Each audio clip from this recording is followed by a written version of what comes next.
Hello there, welcome to the Saroy channel, wherever you are in the world, and so much love to each and every one of you. How are you doing? I do hope you're doing great, and I'm so glad you've joined me tonight for a fabulous, fabulous story. And these stories are just so wonderful. Nothing beats a good story. And let's get started with tonight's story. Dear Sarah, and all your lovely listeners, I thought I knew what monsters were.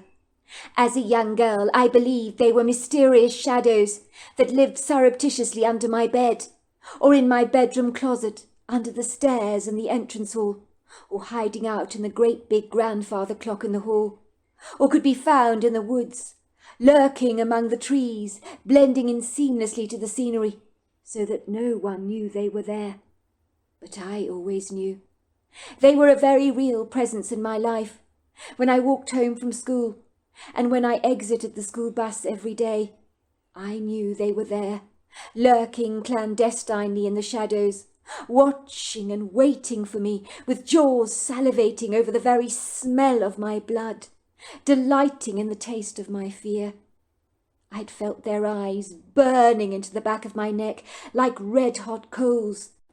I had seen the ambiguous dusky shadows loitering furtively among the congregation of the lofty trees that fringed either side of the gravel road, like a vast sprawling army of verdant soldiers that would change colour in the fall.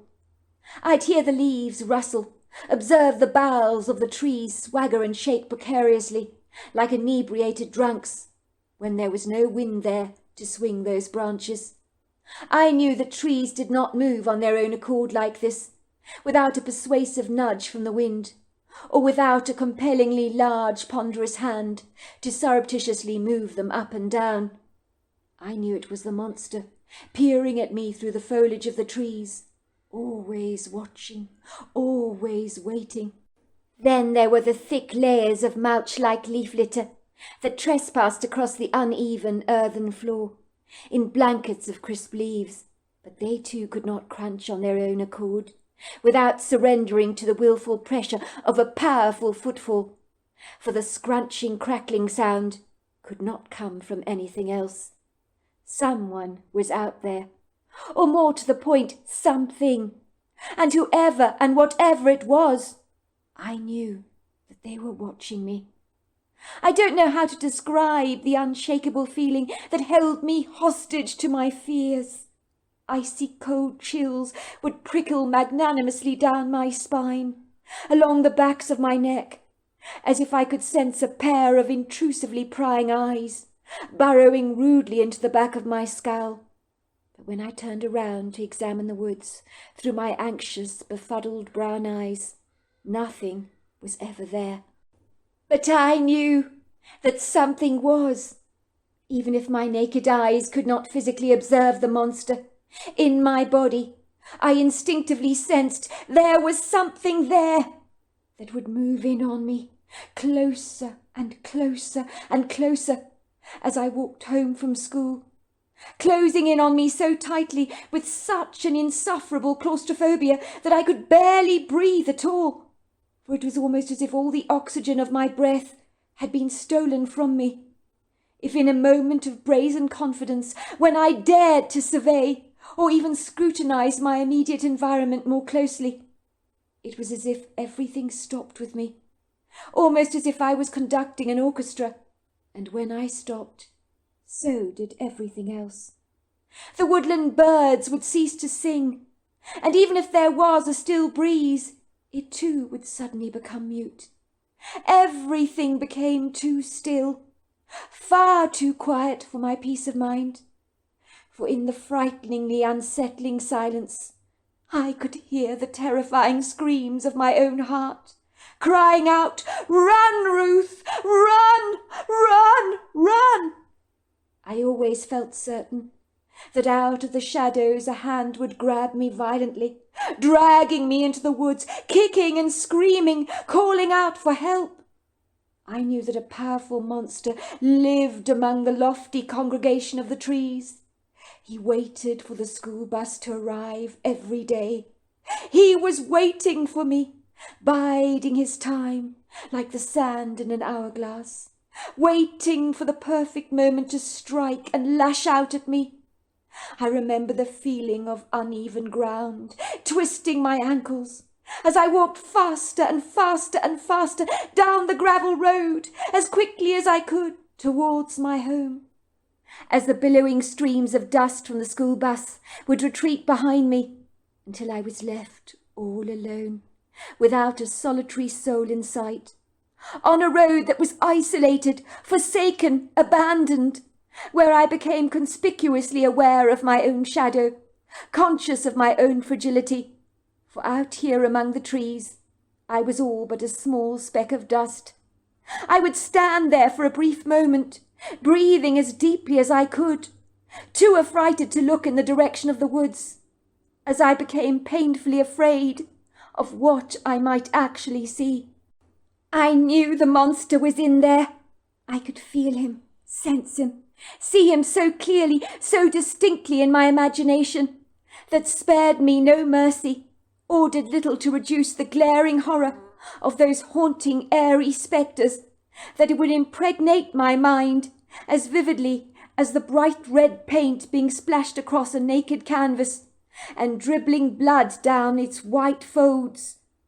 I would close my eyes and the lids so tightly and count to 10, running as fast as I could towards my home, which seemed to get further and further and further away from me the more that I ran, almost as if I was chasing a mirage. Every day I would battle that same stretch of road, leaving the school bus with a feeling of impending dread, my heart crashing violently against my chest like a wave against a rock, as I stepped off the bus onto the ground, which would begin to vibrate beneath me, becoming like a wobbly, unsteady boat. I was soon to realize that the ground was not the problem. I was. It was sturdy, of course it was, but my legs, they were not.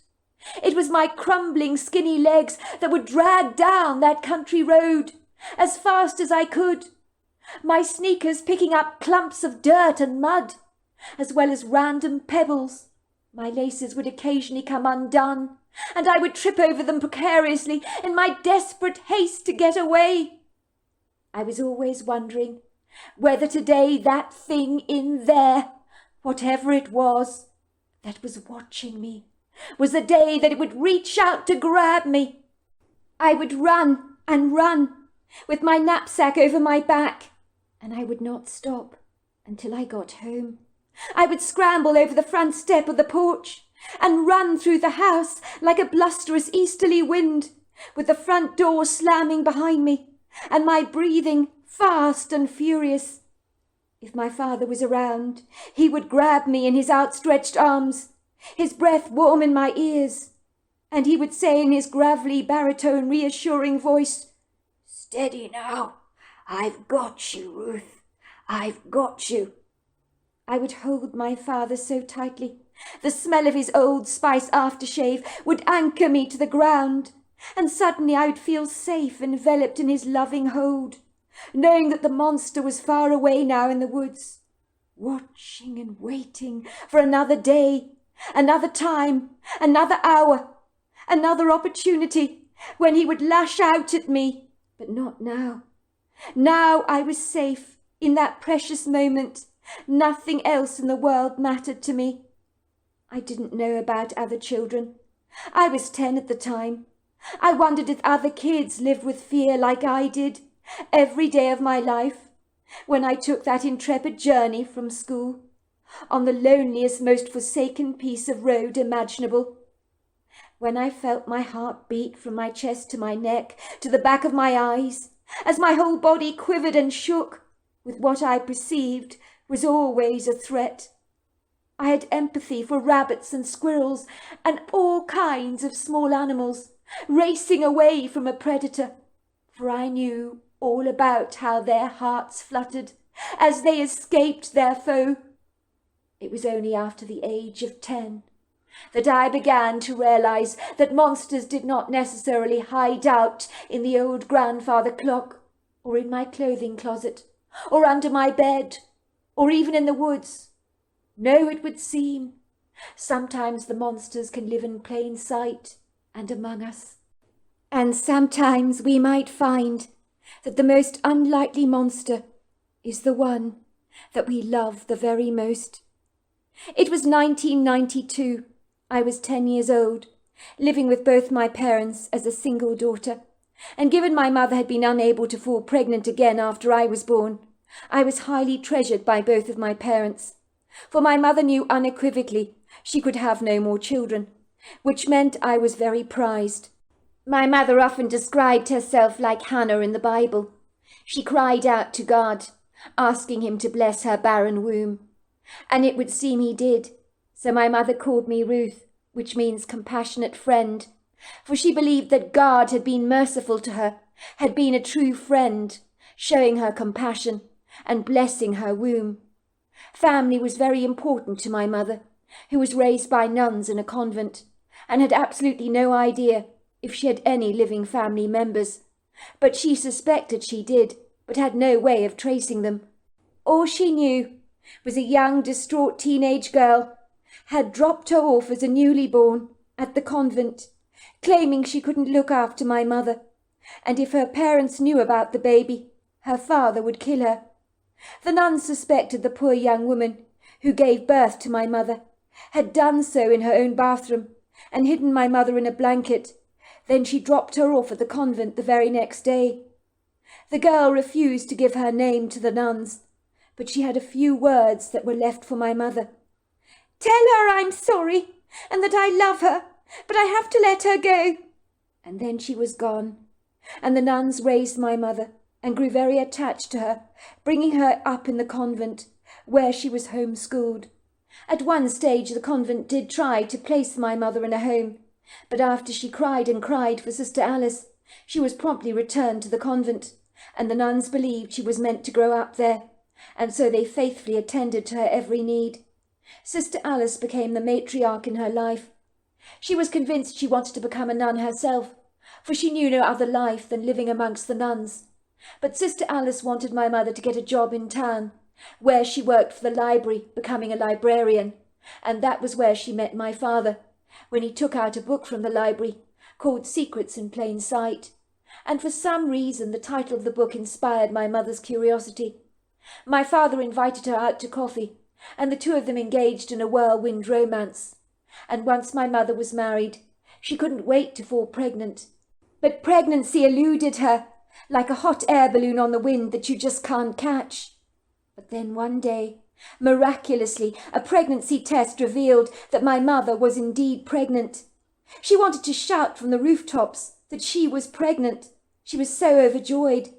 But she remained cautiously optimistic, sailing through the first trimester rather seamlessly. And that was when she was sure from a doctor's confirmation that I was well and truly anchored in her womb. And her wavering, doubtful voice said to him, "But are you sure, Duck? Absolutely sure? You sure I'm not going to lose this baby?" My mother, who'd been so unfortunately harassed by so many negative pregnancy tests over many years, was not certain she'd be able to carry me to full term. It was like the bad luck that had plagued her for years she felt certain would strike her down again. But on the 3rd of April, 1982, she gave birth to a perfect 7-pound, 3-ounce baby girl, which was me. My mother told me she held me like a fragile porcelain doll in her arms, every single waking moment, unable to believe she'd actually brought me into the world. "I kept staring at you in awe," she told me, "unable to believe that you were actually mine, and that you had all your little fingers and toes, and that you were so perfect." My father was swooning over me with delight, as he too felt as if their luck had finally changed. Growing up, I lived in a heavily wooded area in the Montana countryside, in a gloriously beautiful wooden farmhouse with my parents. But even when I was a little girl, I always knew something was out there in the woods, watching me, waiting. When I was a baby, my mother would tell me she'd leave me out on the patio for a while in the pram, just to go indoors for a moment to get herself a cup of tea, or to warm up my milk.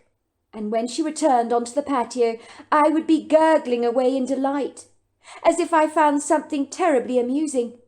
And there in my pram, there'd be a single pine cone, placed neatly under my pink woolly blanket, next to my tiny little feet. My mother told me she collected over 300 pine cones, which she placed in a basket and sprayed with gold glitter spray for Christmas decorations. So I still have those pine cones today, which I strategically place around my Christmas tree. But these days I have a jolly good idea as to where they come from, which means they're all the more special to me. I don't know where they came from, my mother would tell me when I was about 9 or 10. But you were never more happy after you had a pine cone in your pram.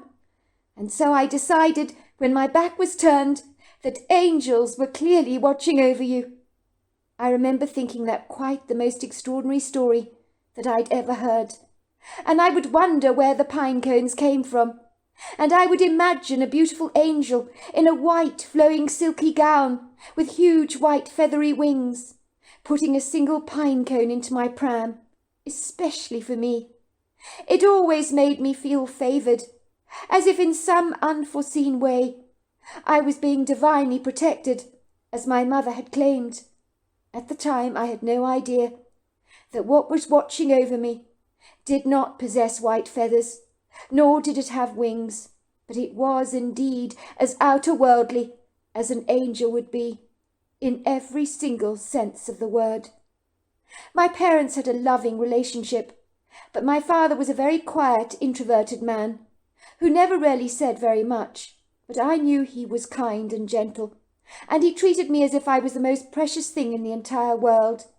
He always called me his little princess. I remember I'd crawl onto my father's lap, and he'd read to me, opening up all kinds of books, showing me the fabulous pictures that complemented all the stories.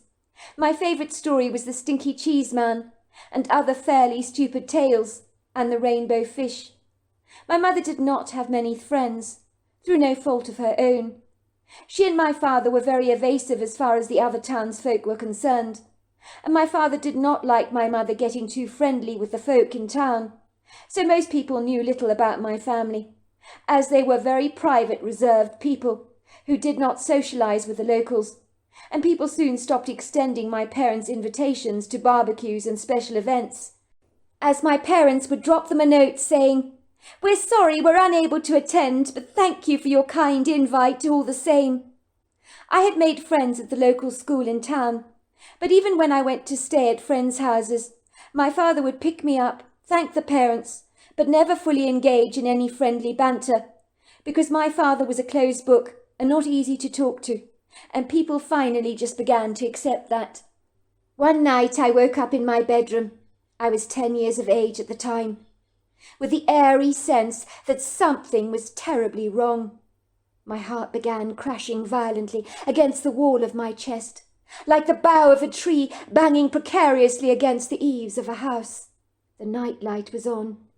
It gave off a soft blue subtle glow, but even though it subdued the darkness to an extent, it failed to soften the dark shadows that trespassed audaciously into my bedroom, made all the more worse by the howling wind outside, that it invited in cold blasts of icy cold air, which was causing the curtains to thrash against my bedroom walls like huge billowing sails. I was sure there was a monster lying in wait for me in my closet. The door was creaking and swinging open on its hinges, opening and closing and creaking. Everything in my bedroom began to rattle. I stood up on my bed, underneath the window, and hastily with my little clammy hands managed to latch it tightly closed. I could see fat raindrops pelting down from the heavens and tapping against my window like a witch's fingernails. A couple of raindrops splattered over my face before I did finally close the window. The wind continued to howl outside like a wolf in the woodgrove, and amidst the howling I heard other voices, raised, high-pitched voices, voices I recognised, voices I was well acquainted with. I jumped out of my bed, grabbed my big teddy bear, and in my pretty in-the-pink princess pyjamas, I trundled towards the sound of the voices. When I reached the staircase, I realized that the voices came from both my mother and father. They sounded indignantly angry, inflamed. My parents were having an argument. I remember that fiery interaction with a crystal clear clarity, because my parents never fought. So hearing the two people I loved best in the world fighting like this really scared the bejesus out of me. It threatened the whole fabric of my entire world. I knew of friends at school who had parents that now lived separately. Is this what was going to happen to my parents? Were they going to get a divorce? The thought terrified my young mind. I trembled like a jelly. I moved from the top step to the bottom and sat there playing with my teddy bear, clutching it tightly, as if in some way my soft toy could help soften the blow of my parents' bellowing voices. I'm tired of you, Walker. I really am. You're the reason I don't have any friends. I feel completely trapped in my home. I want to be able to do more with my life. Can't you understand that? Make a friend or two. But you won't let me socialize with anyone at all. Sometimes I feel so lonely out here, spent at the house all day, day in and day out, with only the walls for company. Right.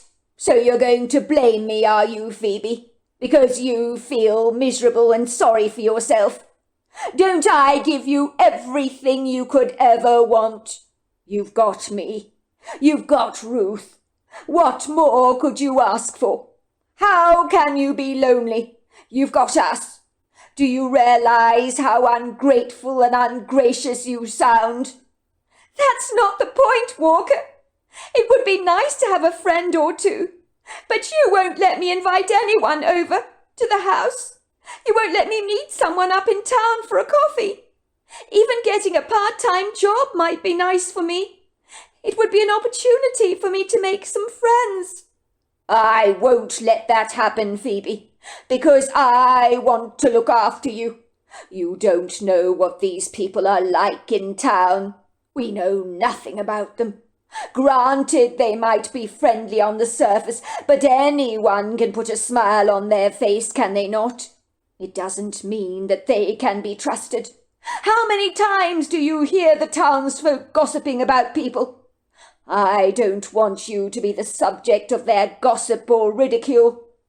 Imagine what a field day they would have nattering about you if they knew you were raised by nuns in a convent. I don't want people finding out your personal details. It's none of their goddamn business. Forgive me for being protective over my wife, but I have your best interests at heart, and I wish to the God that you would understand that. I've always told you that keeping ourselves to ourselves is the best way for us to live. The Amish live like that. They're the most happy, contented people you can ever hope to meet.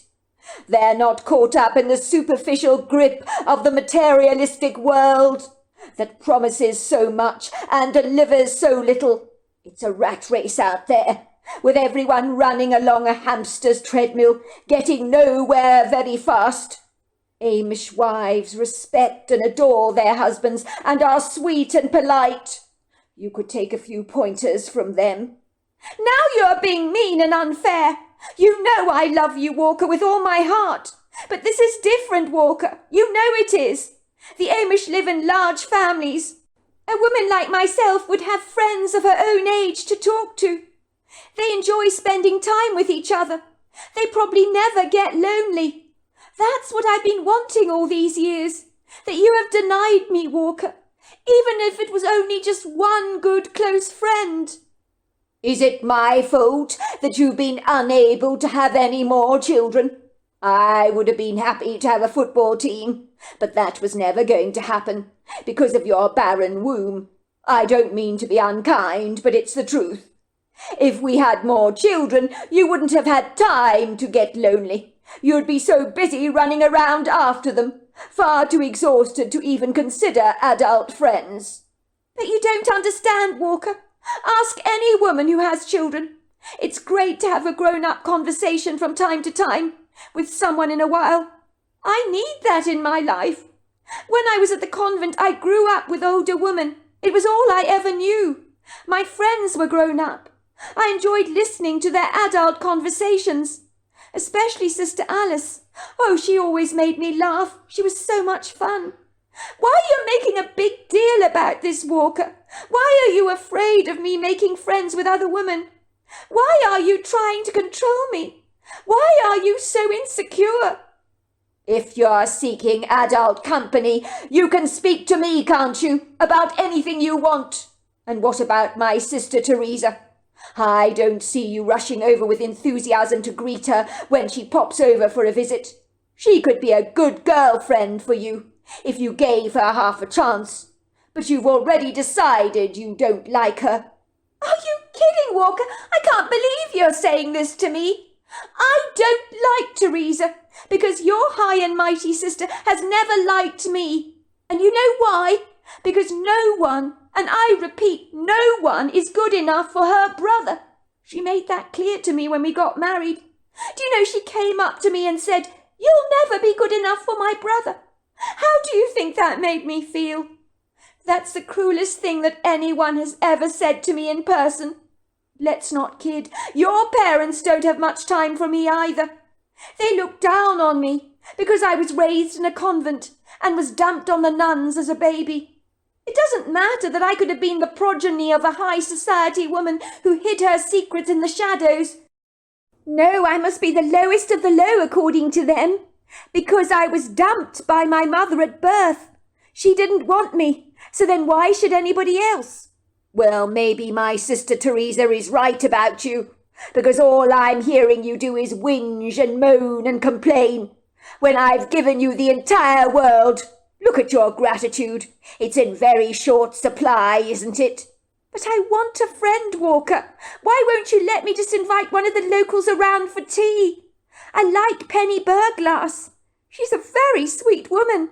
She's well-dressed, polite, never gossips about anyone. I think she and I could be great friends, and I don't think she'll tell all and sundry about me. And what about that lecherous husband of hers? I've seen the way he was looking at you last time you were in town.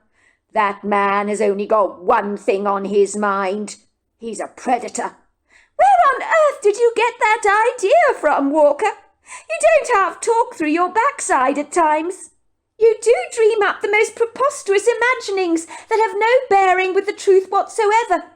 If a man merely glances in my direction, you assume the worst.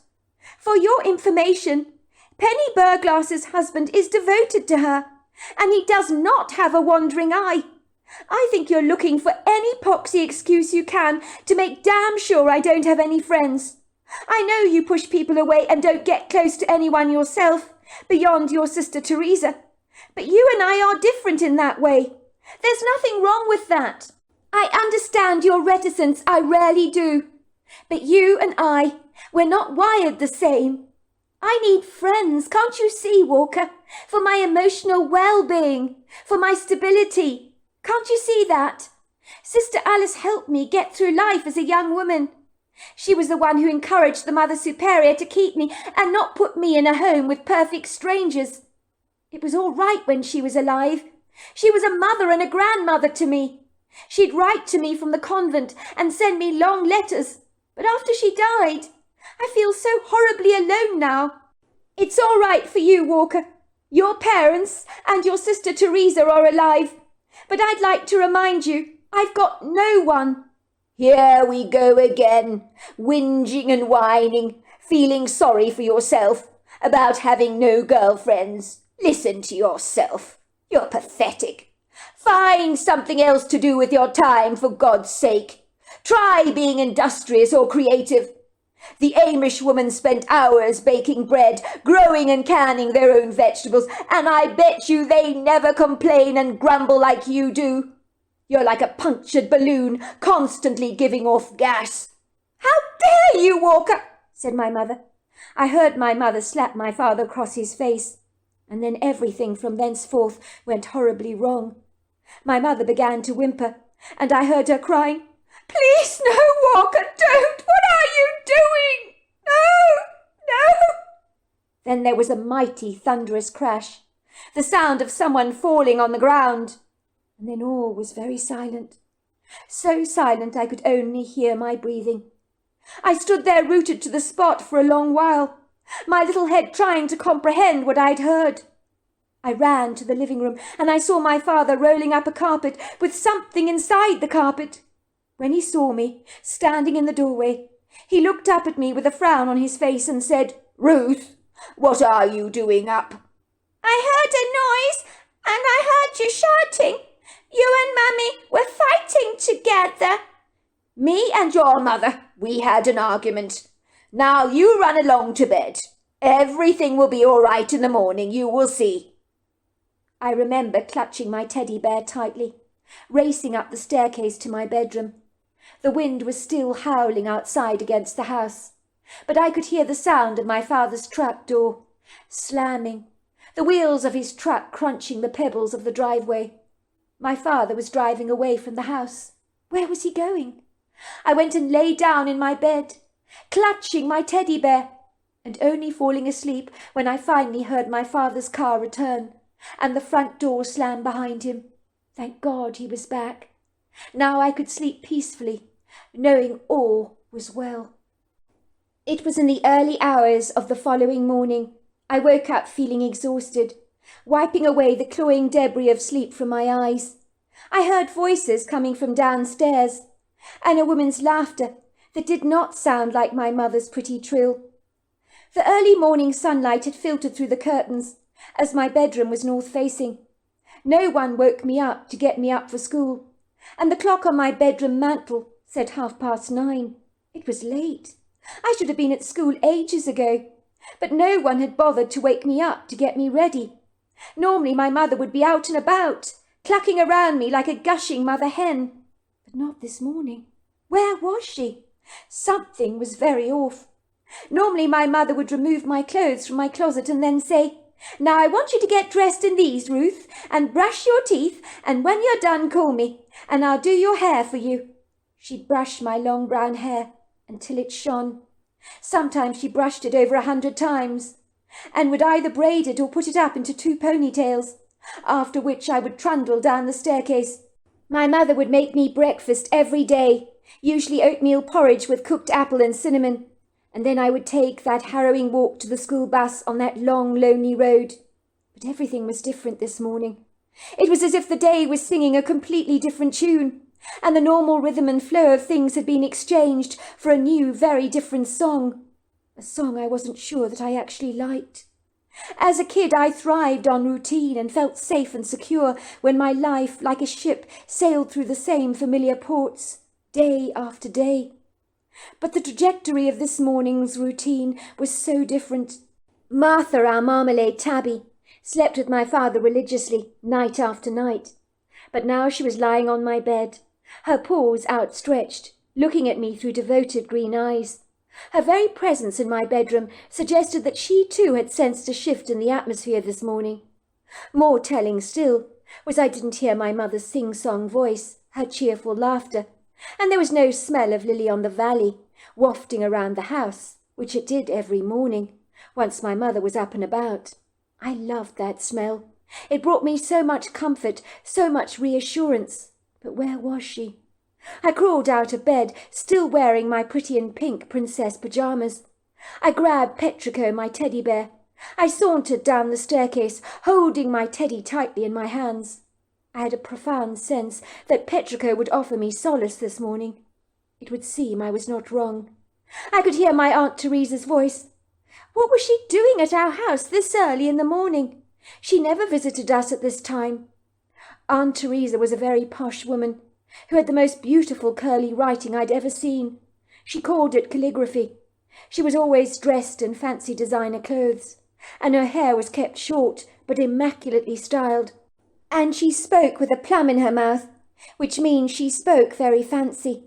"Well, I'm so glad you called me, Walker. Really I am. Honestly, that wife of yours, did I not warn you about her? She was no good for you. What an ungrateful, spoiled little brat, if ever there was one. I mean, you were the best thing that happened in her life, but she failed to appreciate you fully. Honestly, I knew something like this would happen. In truth, it's a blessing in disguise she's finally gone. Now don't you dare beat yourself up about this, because none of this is remotely your fault. If you ask me, she got exactly what she deserved. I will move in forthwith and take care of you both myself. I must insist on this. But are you sure, Teresa? I don't want to impose on your kindness. It wouldn't be fair to expect you to look after the both of us. Of course I'm sure, Walker. You're my brother. Ruth is my beloved niece. She's like a daughter to me. The daughter I never had. The two of you are the most important people in my entire life. Furthermore, it is a privilege to look after you. This is my life, and I want to be here for the both of you. And that little girl of yours needs a woman around for those challenging times in a girl's life, of which there are so many, I can assure you of that. You need someone to cook and clean for you, and I am so happy to be here for the both of you, 100%. I will put my apartment on the market forthwith and move in with you both. Teresa, you're a treasure. Are you sure? Absolutely, Walker. I'm sure. Absolutely sure. Family is everything to me. Aunt Teresa stopped talking when she noticed me standing in the doorway of the kitchen, barefoot and in my pink pyjamas, my hair all tousled around my face, as if I'd been caught up in a windstorm. My wide eyes were inquiring and very earnest. "Hello, sweetheart! Look what the cat's dragged in," said my Aunt Teresa, throwing her arms ebulliently around me and giving me a big, wide hug. "Don't you look a sorry sight? This hair of yours could do with a good old brush." "Where's Mummy?" I asked, looking around the kitchen incredulously, and watching my aunt dart over to the range oven, where she was flipping pancakes. She was a great cook, and the pancakes smelt absolutely amazing. I could feel I was getting very hungry. "Would you like some blueberry pancakes for breakfast, Ruth?" she asked me, with a big smile on her face. "And today I'm going to make it extra special for you. You can have ice cream and maple syrup with them after you've gone upstairs like a good little girl to brush your hair and clean your teeth. Can you do that for me?" "I'll do that." "Yummy! I love pancakes, Aunt Teresa, and nobody's ever let me have ice cream for breakfast with them before." "Well, that's what I'm here for, sweetheart, to spoil my niece rotten," she said, rubbing an affectionate hand through my tousled hair. "Now you need to get your hair brushed, so go upstairs quickly and come down when you're finished." So there we are. That's the end of part 1. Part 2 is tomorrow night. Until next time, goodbye and good night.